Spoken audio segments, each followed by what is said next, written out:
প্রধান উপদেষ্টা অধ্যাপক ডক্টর মোহাম্মদ ইউনূস জানিয়েছেন, চীনের বেল্ট অ্যান্ড রোড উদ্যোগকে বাংলাদেশ সর্বোচ্চ গুরুত্ব দেয়। চীনের গণমাধ্যম সিটিজিএনকে দেওয়া এক সাক্ষাৎকারে তিনি একথা জানান। শনিবার ওই সাক্ষাৎকারটি প্রকাশ করা হয়।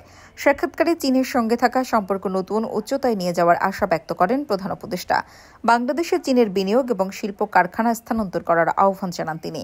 বাংলাদেশের দক্ষিণ এশিয়ার প্রথম দেশ যারা BRI সহযোগিতার জন্য চীনের সঙ্গে একটি সমঝোতা স্মারক স্বাক্ষর করেছে। ডক্টর ইউনূস বলেন, BRI দেশের অবকাঠামোগত উন্নয়নের সঙ্গে দেশের অর্থনৈতিক কর্মকাণ্ডকে আরও শক্তিশালী করেছে। চীন সফরের মাধ্যমে দুদেশের সম্পর্ক আরও গভীর ও ফলপ্রসূ হবে বলেও আশা প্রকাশ করেন প্রধান উপদেষ্টা। সাক্ষাৎকারে বাংলাদেশের চাইনিজ সাংস্কৃতিক কেন্দ্র স্থাপনের প্রস্তাব দেন ডক্টর মোহাম্মদ ইউনূস।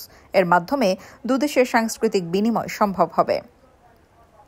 প্রসঙ্গত, 4 দিনের সফরে 26 মার্চ চীন সফরে যান অন্তর্বর্তী সরকারের প্রধান উপদেষ্টা ডক্টর মোহাম্মদ ইউনূস।